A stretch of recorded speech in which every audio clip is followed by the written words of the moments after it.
컬러 테라피를 이렇게 정의합니다. 생각의 길이다. 컬러로 치유하다라는 뜻입니다. 보배로운 친구 같은 사람이 내게 온다. 즉, 컬러 테라피를 통해서 내 마음의 친구가 되고 나를 이해함으로써 타인을 이해하는 컬러 테라피는 우리의 뇌의 새로운 접근 방식이라고 할 수 있어요. 빨강색과 파랑색을 봤을 때 우리 몸에 어떤 영향이 올까요? 컬러는 눈으로 볼 수 있는 아주 유일한 에너지랍니다. 현대사회에서 왜 컬러 테라피가 필요한지. 안녕하십니까? 컬러 테라피 강사 오현주입니다. 저는 컬러로 행복한 관계를 말하는 컬러 전도사 오현주라고 불리우고 있습니다. 제가 컬러에 대해서 많이 전하다 보니까 사람들이 컬러 전도사라는 별명을 지어주었습니다. 저는 한국 컬러인 마인드 교육협회 대표이고요. KBS 스포츠예술과학원 충남 아카데미 센터장이며 저의 저서로는 내 아이를 위한 컬러 테라피와 컬러 감정 톡톡이 있습니다. 내 아이를 위한 컬러 테라피는 컬러로 12가지 부모들의 기질과 아이들의 기질을 나누어 놓았고요. 컬러 감정 톡톡은 제가 20년 동안 유아기관장으로서 일하면서 아이들의 컬러 감정 테라피를 위하여 만들어 놓은 워크북입니다. 저는 오늘 3가지를 말씀드리고자 합니다. 첫째는 컬러 테라피는 무엇인지, 그리고 현대사회에서 왜 컬러 테라피가 필요한지, 그리고 삼원색 기질 이야기에 대해서 짧게 말씀드리겠습니다. 제가 생각하는 컬러 테라피의 영역은 이렇습니다. 컬러 테라피 굉장히 낯설지요? 아로마 테라피에 대해서는 들어보신 적 있으실까요? 아로마 플러스 테라피 치유하다. 컬러도 마찬가지입니다. 컬러로 치유하다라는 뜻입니다. 컬러 테라피 안에는 색의 성질을 알 수 있는 색채학, 그리고 기질을 알 수 있는 성격학, 그리고 관계를 알 수 있는 심리학, 몸과 마음에 영향을 주는 대체의학, 그리고 뇌교육의 발달에 의한 뇌교육의 중요성을 이야기하고 있습니다. 이승원 총장님께서 말씀하시는 뇌과학의 발달로 스트레스 조절, 그리고 사고심리, 학습 기재, 감정, 자기개발 등 모든 영역에 대한 접근 방식이 달라져야 된다고 말씀하신 것을 인터넷 기사로 보았습니다. 저는 감히 그 새로운 접근 방식이 컬러 테라피라고 생각합니다. 왜냐하면 뇌에 영향을 주는 인간의 가장 강한 그 오감 중에서 가장 많이 영향력을 미치는 것은 시각입니다. 오감 중에서 시각은 87%의 영향을 미친다고 학계에서는 보고하고 있습니다. 저는 컬러 테라피를 이렇게 정의합니다. 생각의 길이다. 혹시 빛은 무슨 색인지 보신 적 있으실까요? 무지개를 통해서 빛이 무슨 색인지 아시겠죠? 네, 무지개는 우리가 살면서 몇 번을 보신 적이 있으실까요? 저는 제 기억 속에 3번, 4번 정도 본 기억이 있습니다. 그런데요, 무지개는 어디서 시작됐는지, 그리고 어디에서 끝나는지 만질 수도 느낄 수도 없습니다. 무지개를 보았을 때는 행복한데요. 무지개가 저 의식 너머로 가 있을 때는 전혀 무지개에 대해서 의식을 하지 않지요. 그 부분에 대해서 이따 이야기를 해드리고요. 무지개는 영어로 레인보우라고 합니다. 제가 이 레인보우를 한자로 변환해 봤어요. 한 글자씩. 올레, 사람인, 보배보, 버두. 그래서 보배로운 친구 같은 사람이 내게 온다. 즉, 컬러 테라피를 통해서 내 마음의 친구가 되고 또 나를 이해함으로써 타인을 이해하는 그 친구가 저에게 의식적으로 활용하는 삶의 기술로 다가왔습니다. 또한 생각의 지도라는 책을 보신 적이 있으실까요? 이런 이야기가 있습니다. 원래부터 있던 길은 없다. 자주 다니다 보면 길이 만들어진다. 생각도 마찬가지다. 즉, 열등감을 계속 느끼게 되면 열등감이 점점점 강해지고요. 누군가 미워하게 되면 더 미워하는 마음이 강해지고요. 부정적인 생각이 많아지면 그 부정적인 생각의 길이 내 마음속에 열려 있지요. 그래서 12가지의 기준을 가지고 긍정적인 방향으로 선택할 수 있는 기준점, 그것이 바로 컬러 테라피라고 할 수 있습니다. 컬러 테라피는 우리의 뇌의 새로운 접근 방식이라고 할 수 있어요. 왜냐하면 우리의 감정이라는 거는, 기분이라는 거는 순식간에 바뀌거든요. 그 감정과 기분이 모여서 행동이 되고, 행동이 모여서 성격이 되고, 성격이 모여서 우리의 인생을 만들기 때문입니다. 에너지를 눈으로 볼 수는 없지요. 그런데 컬러는 눈으로 볼 수 있는 아주 유일한 에너지랍니다. 눈과 피부를 통해 흡수된 컬러는 우리의 면역 체계와 자율신경 등 몸과 마음 건강에 영향을 주게 되죠. 어떻게 영향을 줄까요? 궁금하시죠? 네, 컬러의 생리적 효과에 대해서 말씀드리겠습니다. 러시아의 생리학자 클라코브는요, 이렇게 말합니다. 우리의 오감 중에서 이 시각은 시상하부를 거쳐 변형계의 감정으로 영향을 주는데요. 빨강색과 파랑색을 봤을 때 우리 몸에 어떤 영향이 올까요? 레드는요, 교감신경을 자극하고요. 블루는 부교감의 신경을 자극합니다. 교감신경이라 하면 신체를 긴장시키는 역할이거든요. 그래서 빨강색을 많이 보면 호흡이 가빠지고 맥박이 빨라지고 그리고 숨이 차고 혈압이 상승하게 되죠. 파랑색은 반대예요. 부교감신경을 자극하거든요. 그래서 신체를 안정시키는 역할을 합니다. 실험을 한 적이 있어요. EBS에서 실험을 한 적이 있었던 것 같은데 대학생들 10명을 두고 빨강 방과 파랑 방에 들어가서 시계가 없는 방이었거든요. 내 느낌으로 30분이 되면 나오라고 하는 실험이었어요. 그런데 빨강 방에 들어간 사람들은요, 평균 17분에서 20분 사이에 방을 뛰쳐나왔고 파랑 방에 들어간 사람들은요, 평균 40분 정도가 되어서 나왔습니다. 대학생들은 이런 이야기를 했어요. 빨강 방에 들어간 대학생들은 너무 답답하고 숨이 차고 힘들었다라고 이야기를 하고요. 파랑 방에 들어간 사람들은요, 너무나 편안하고 안정적이고 낮잠을 즐기고 싶다라고 이야기를 했습니다. 저혈압이 있는 사람들은 어떤 옷을 입으면 좋을까요? 일상 속에서의 컬러 테라피. 네, 혈압을 높여주는 빨강색의 옷 또는 빨강색을 갖고 있는 소품들을 가지고 있는 게 좋겠죠? 반대로 고혈압은 어떨까요? 네, 고혈압은 파랑색을 가지고 있는 옷이나 소품 등을 이용하는 것이 우리 몸에 좋은 영향을 줍니다. 자, 질문을 하나 던져볼게요. 수술복이 초록색인 이유는 무엇일까요? 네, 옛날에는 수술복이 하얀색 옷이었어요. 그런데 의사들이 빨강색 피를 많이 보다 보니까 우리의 눈은 감각적으로 균형을 맞추게 되어 있거든요. 빨강색의 피를 보고 하얀 옷을 보게 될 때 잔상이 나타나서 수술에 방해가 되는 것을 알게 되었죠. 그래서 언제부턴가 수술복이 초록색으로 바뀐 이유입니다. 한번 우리 실험해 볼까요? 정말 우리의 눈이 보색으로 균형을 맞추고 있는지, 우리가 알지 못한 어떤 감각기관들이 균형을 맞추고 있는지 한번 실험해 볼까요? 자, 여기 빨간색이 있습니다. 빨간색을 10초 동안 눈 깜빡거리지 말고 한번 봐주세요. 그리고 제가 옆에 네모를 쳐다보세요 라고 하면 그때 보시는 거예요. 자, 준비되셨나요? 하나, 둘, 셋, 넷, 다섯, 여섯, 일곱, 여덟, 아홉, 열. 네모를 보세요. 자, 혹시 약간 초록색이나 파랑색의 동그라미 잔상이 나타난 게 보이시나요? 안 보이시나요? 운해가 발달하신 분은 아마 보이실 거예요. 자, 그럼 파랑색을 한번 실험해 볼게요. 지금 제가 초록색을 준비해 왔는데요. 이 초록색을 10초 동안 눈 깜빡이지 말고 한번 봐주세요. 하나, 둘, 셋, 넷, 다섯, 여섯, 일곱, 여덟, 아홉, 열. 네모를 한번 봐주세요. 약간 보라색, 약간 분홍색의 잔상이 나타나는 것을 보실 수 있습니다.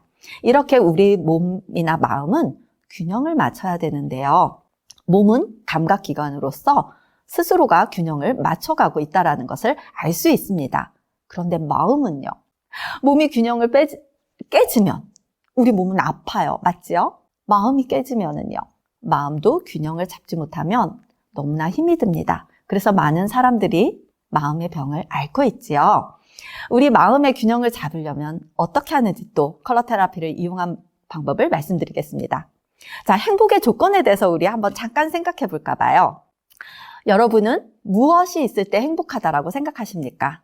많은 사람들에게 제가 물어봤거든요. 제일 먼저 나온 답, 돈입니다. 그리고 건강, 그리고 여러 사람과의 관계를 이야기합니다. 돈과 건강은 자기가 열심히 노력해야 되는데요. 관계는 내가 열심히 노력한다고 해서 되는 건 아니더라는 거죠. 그런데 여기 행복의 조건에서요, 두 사람의 비교가 있네요. 나폴레옹은 이렇게 말했습니다. 내 생에서 행복한 날은 6일밖에 없었다. 어머나 세상에. 돈과 명예와 권력을 다 가지고 있는 나폴레옹이요, 행복한 날은 6일밖에 없었대요. 갑자기 나폴레옹이 너무 불쌍해 보이지 않나요? 자, 그 옆에 헬렌 컬러는요, 장애를 가지고 있음에도 불구하고 내 생에 행복하지 않은 날은 단 하루도 없었다라고 말을 합니다. 행복의 조건은요, 물질적인 것이 아닌, 물론 물질적인 것도 필요하죠. 그러나 생각하고 느끼는 관점에 따라 다르다라는 것입니다. 컬러 테라피는 생각하고 느끼는 관점의 도구가 바로 이 컬러라고 이야기하고 싶습니다. 그래서 컬러는 의식적으로 활용하는 삶의 기술 같은 도구입니다. 즉, 하루에도 수십 번의 감정이 왔다 갔다 하는 거 느끼시죠? 좋았다가 나빴다가 좋았다가 나빴다가. 우리는 내 감정조차도 사실은 모를 때가 너무나 많이 있습니다. 서양 철학의 핵심이 무엇인지 아시나요? 바로 나 자신을 알라입니다. 세상에서 가장 어려운 것이 나 자신을 아는 거라고 합니다. 아무리 AI가 발달하고 아무리 빅데이터의 통계가 발달한다 하더라도 사람의 감정과 기분을 분류해서, 성격을 분류해서 너무나 그 표현을 한다라는 거, 그게 쉽지 않을 것입니다. 왜? 감정이라는 거는 빨리빨리 바뀌기 때문이지요. 변하는 그 감정을 저는 이렇게 표현을 했습니다. 디지털 그림이라고요. 클릭 한 번으로 순간적으로 내 감정이 바뀌는데, 이 감정을 캐치하는 도구, 내 감정이 지금 어디에 있는지, 그리고 내 감정을 어떻게 조절하고 변화시켜야 되는지, 바로 이것이 저는 컬러라는 도구라고 말씀드리고 싶습니다. 자, 두 번째, 현대사회와 컬러 테라피에 대해서 말씀을 드리겠습니다. 현대사회에서 컬러 테라피 교육이 왜 필요할까? 제가 교육자로 있어서 또 교육 부분에 생각을 하게 되었습니다. 여기에서 우리는 변화에 대해서 이야기를 안 할 수가 없네요. 우리 코로나 때문에 세상이 너무나 빠르게 변했다는 거 느끼시나요? 자, 이 사진을 한번 보시면요, 메타버스 하잖아요. 그 안에 저의 아바타입니다. 보라색 옷을 입고 있는 저의 아바타가, 친구가 가상세계에서 만든 미술관에 저를 초대했습니다. 그래서 저의 아바타가 그 친구의 미술관에 가서 인증샷을 찍어서 이렇게 보내줬죠. 자, 이제는 가상세계와 현실세계가 나뉘어지는 세상이 되어버렸습니다. 또 어떤가요? 우리가 코로나 때문에 졸업식이나 입학식도 이제는 줌으로 행사를 치르게 되고요. 오큘러스 퀘스트 같은 거, 저는 아까 그 무지개처럼 의식 밖으로 밀려났을 때는 이 오큘러스 퀘스트가 뭔지도 몰랐었거든요. 그런데 알고 나니까 보이더라는 거예요. 얼마 전에 홈쇼핑에 이걸 판매하는 걸 보고 깜짝 놀랐어요. 우와, 이렇게 대중적인 것이 되었구나. 남자들이나 게임을 좋아하는 사람들은 이 오큘러스 퀘스트를 갖는 것이 소원이라고 하네요. 또 가상인간이 등장하고 있습니다. 그 신한은행 광고를 찍는 로지, 그리고 이번에 나온 에스파. 우리는 아이돌도 또는 연예인들도 긴장해야 될 것 같아요. 사람들끼리 경쟁하는 것도 힘든데요. 이제는 가상인간하고도 경쟁을 해야 돼요. 가상인간들은요, 24시간 활동을 해도 피곤하지 않고요. 계약 이슈나 또는 스캔들을 일으키지 않는다고 합니다. 그래서 소속사에서 굉장히 이 부분을 커다랗게 앞으로 더 발전될 거라고 보고 있습니다. 제가 영국 휴먼스 드라마 로봇 아니타의 이야기를 잠깐 해드리겠습니다. 왜 미래사회에 컬러 테라피 교육이 필요한지 제가 이 드라마를 보고 느꼈거든요. 혹시 보신 적이 있으실까요? 이 드라마에선 이런 이야기를 합니다. 부부가 너무 바빠요. 우리 지금 현대사회 사람들 같죠? 너무 바빠요. 바쁘다 보니 아이들을 보살필 시간도, 그리고 집안일을 할 시간도 없습니다. 엉망이 되어가는 가정이죠. 그래서 고민 끝에 남편이 가정부 로봇을 드리게 됩니다. 아주 이쁜 로봇이죠. 가정이 편안해지기 시작했습니다. 왜? 로봇 도우미가 집안일이며 아이들이며 다 잘 보살펴주기 때문입니다. 어느 날 아내가 일찍 집에 돌아왔어요. 그리고서 아이들과 시간을 보내려고 아이들을 불렀습니다. 얘들아, 엄마 왔다. 오늘 엄마 일찍 왔으니까 책 읽어줄게. 아이들이 뭐라고 이야기를 했을까요? 엄마, 아니타랑 다 했어요. 아니타가 읽어주는 게 더 재밌어요. 아내는 깜짝 놀랐습니다. 그리고 화가 나기 시작했어요. 그래서 남편이랑 싸우기 시작했어요. 아니타를 내보내자. 그런데 남편이나 아이들은 아니타를 내보내고 싶지 않았죠? 그래서 이 두 부가 싸움이 계속 진행되는 것을 보고 아니타는 이렇게 이야기합니다. 로봇도 AI가 장착이 됐기 때문에 감정을 읽을 수 있거든요. 나는 당신보다 무엇이든지 다 잘할 수 있습니다. 아이들도 잘 볼 수 있고 집안일도 다 잘할 수 있고 저는 지치거나 피곤해하거나 그리고 화가 난다고 짜증을 내지 않습니다. 나는 당신보다 다 잘할 수 있습니다. 그런데 내가 할 수 없는 거, 저는 아이들을 사랑할 수는 없습니다. 라고 이야기를 합니다. 여기에서 인간의 가장 큰 능력을 저는 마음 영역, 심리 영역이라고 보게 되었습니다. 아무리 인간이 열심히 공부해도 AI를 따라잡을 수 없고요. 아무리 운동을 열심히 해도 체력을 이길 수 없거든요. 결국 인간의 강점 무엇일까요? 오감을 느끼는 것과 그 마음 심리를, 감정을, 직관적인 능력을 키우는 것입니다. 옛날에는요, IQ를 중시하던 시대가 있었어요. 그때는 서울대학교만 가면 또는 하버드대학교만 가면 인생이 쫙 고속도로처럼 펼쳐지던 시대였죠. 그래서 열심히 무조건 공부만 시키는 시대였다면요. 어때요? EQ가 중요시하는 시대로 변했죠. 그래서 많은 부모들이 감성지수를 키우기 위해 다양한 특별활동들을 시키기 시작했습니다. 자, 앞으로의 시대는요. 저는 이걸 이야기하고 싶습니다. 지금 아이들이 유아교육하는 아이들, 7세 미만의 아이들을 보았을 때요. 이 아이들이 20년 후에 잡을 갖게 될 텐데요. 그럼 어떤 잡을 갖게 될지 상상이나 하실 수 있으실까요? 지금 우리가 알고 있는 모든 직업들 중에 반 이상은 사라질 거라고 합니다. 그런 아이들에게 우리가 무슨 교육을 해야 될까요? 여전히 한글, 수, 영어 계속 가르쳐야 될까요? 무엇을 가르쳐야 될까요? 여기서 우리는 고민을 해야 된다고 생각합니다. 그래서 앞으로의 시대는 저는 SQ의 영역을 더 중요시해야 되지 않을까 싶습니다. SQ라는 건 사회성 관계지수라고 데니얼 골먼이 이야기했고 또한 스프리 영성지수라고도 이야기합니다. 새로운 아이들의 세대는 우리의 기존 세대들이랑 생각하는 게 너무나 다릅니다.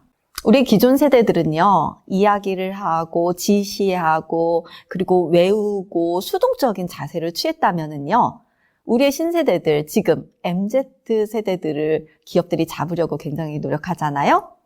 MZ세대들의 특징만 봐도 이들은 시각적이며 그리고 스스로 배워가고 그리고 유연성을 가진 그런 세대들로 변해가고 있습니다. 그럼 MZ세대들보다 더 어린 이 아이들이 어떻게 변해가 될지 정말 예측할 수도 없습니다. 그러나 이건 알죠. 시각적이라는 겁니다. 태어날 때부터 유튜브든 클릭하는 아이들 세대이기 때문에 시각적으로 빨리빨리 자극이 들어오는 것을 가지고 이들은 직관적인 능력을 키울 수 있습니다. 그래서 컬러 테라피 교육이 저는 필요하다라고 생각했습니다.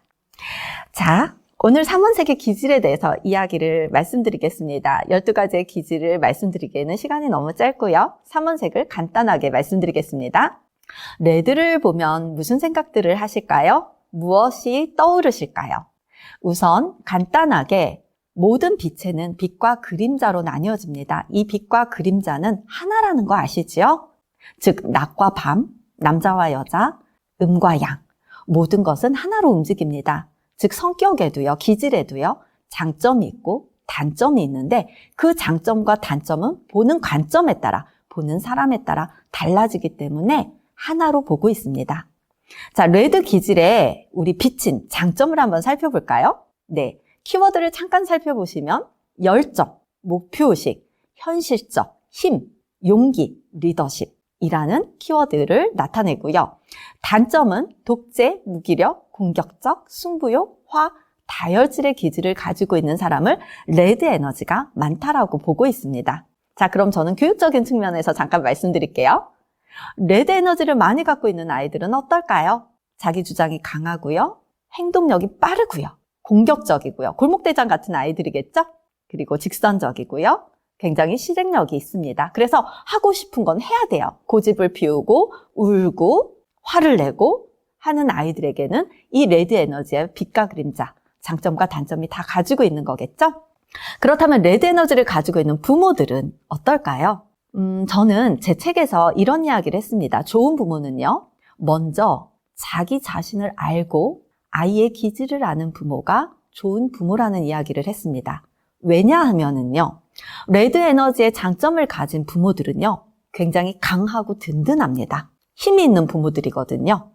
그런데 나쁜 부모가 될 수 있어요. 어떤 부모? 아이에 따라서요.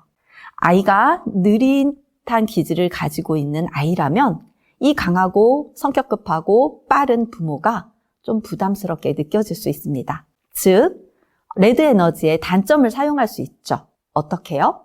명령하는 부모, 그리고 공격형 부모, 상처를 줄 수 있는 부모가 될 수 있다는 것입니다. 그래서 저는 레드 에너지의 양육 원리를 만들었습니다. 레드 에너지는 우선 움직여야 돼요. 활동적이어야 돼요. 그래서 몸에 레드 에너지를 많이 갖고 있는 아이다, 내 아이가. 그렇다면 내 아이는 움직일 수 있는 활동을 할 수 있게 도와줘야 된다는 것입니다. 자, 두 번째, 파랑색에 대해서 이야기를 해보겠습니다. 파랑색 하면 무엇이 떠오르나요? 하늘, 바다, 여러 가지가 떠오르겠죠? 파랑색은요, 장점을 살펴보면은요, 굉장히 이성적이고 논리적이고요, 책임감이 강합니다. 또한 단점은 어떨까요? 냉정하고요, 또 우울하고요, 또 슬프고 수동적인 그런 태도를 가지고 있습니다. 이 블루 아이들의 또 살펴보면은요, 블루 아이들은요, 굉장히 원리 원칙이 강하고요, 이성적이고 진실한 소통을 원합니다. 책임감이 강하다 보니까 어떨까요? 내가 열심히 공부해야지, 스스로 내가 해야지, 그리고 약속을 잘 지키는 아이이기 때문에 엄친아 같은 그런 아이들이 블루 기질의 아이들이라고 볼 수 있습니다. 그렇다면 블루 기질의 부모들은 어떨까요? 좋은 부모는요, 옳은 것을 실천하고 가르치려고 약속을 잘 지키는 그런 부모겠죠. 그런데 어떤 때 나쁜 부모가 될 수 있을까요? 아이가 만약에 레드 기질이라면 너무 원리 원칙을 따지는 부모를 답답하게 생각할 수도 있습니다. 왜냐하면 레드 아이는 빨리 바로 해야 되는데요. 우리 부모들이 그 마음을 이해하지 못하고 약속을 지켜야지, 엄마가 언제까지 해준다고 했잖아 라고 이야기하면서 아이의 마음을 답답하게 할 수도 있습니다. 블루의 아이들은요, 자기의 마음을 잘 표현하지 않아요. 레드 사람들은 자기의 마음을 잘 표현합니다. 반대로 블루의 사람들은 자기의 마음을 잘 표현하지 않기 때문에 블루 아이들이라면 들어주고 소통할 수 있는 양육 원리가 필요합니다. 마지막으로 옐로우 말씀드릴게요. 옐로우, 노란색을 보면 어떤 느낌이 드나요? 따뜻하고 밝은 그런 느낌이 들지 않나요? 네, 그래서 장점으로는 따뜻함, 지적인 자신감, 배려, 자존감 이렇게 이야기를 하고 있습니다. 왜냐하면 빛이 되고 싶은 사람의 마음을 나타냅니다. 그래서 자존심도 강하고요. 사람들에게 따뜻한 배려도 잘하는 기질입니다. 단점은 무엇이냐면요, 이 노란색이 너무 밝다 보니까 감정의 기복이 좀 심하다는 거죠. 그래서 걱정, 근심, 그리고 비판적, 소심함 이런 기질을 가지고 있습니다. 그런데 옐로우 사람들은요, 성견력이 있기 때문에 호기심도 많아서요, 앞으로의 미래에 대한, 세상에 대한 호기심이 가장 많은 것이 바로 옐로우 사람들의 기질입니다. 옐로우 아이들을 살펴볼까요? 부모들은 내 아이가 이 옐로우의 기질을 많이 갖기를 원합니다. 밝고 낙천적이고 또 새로운 것을 굉장히 좋아하고 적극적이고요. 그리고 똑순이처럼 배운 거를 잘 실천하는 아이이기 때문입니다. 그럼 옐로우 부모들은 어떨까요? 옐로우 부모들은 여러 가지 자기의 인적 네트워크나 정보력을 이용해서 아이에게 도움을 많이 주는 부모입니다. 그런데 어떤 부모가 나쁜 부모로 자리 잡을 수 있을까요? 예를 들면 블루는 변화에 조금 둔감합니다. 블루 아이들에게 새로운 변화를 계속 옐로우 부모가 자극을 한다면 블루 아이는 스트레스를 받을 수가 있습니다. 그래서 아이에 따라, 아이의 기질에 따라 좋은 부모, 나쁜 부모로 나뉠 수가 있습니다. 즉, 내가 생각하는, 내가 좋아하는 또는 내가 꿈에 그리는 그런 이상적인 부모의 역할이 아니라 내 아이의 기질에 맞는 그러한 부모의 역할이 필요하다라고 말씀드리고 싶습니다. 그래서 옐로우의 양육 원리는 호기심을 채우자라고 합니다. 그래서 옐로우 아이들에게는 궁금한 것들이 굉장히 많이 있거든요. 경험을 통해서 아이들의 호기심을 채워주는 것이 도움이 됩니다. 자, 이렇게 3가지의 기질을 말씀드렸습니다. 나머지 기질이 더 궁금하시다면 다음 기회에 말씀드리겠습니다. 저는 오늘 마지막 하나만 이야기하고 마치겠습니다. 어떤 컬러의 기질의 장점과 단점은 다 있습니다. 어떤 컬러가 제일 좋고 어떤 컬러가 나쁜 컬러다? 없습니다.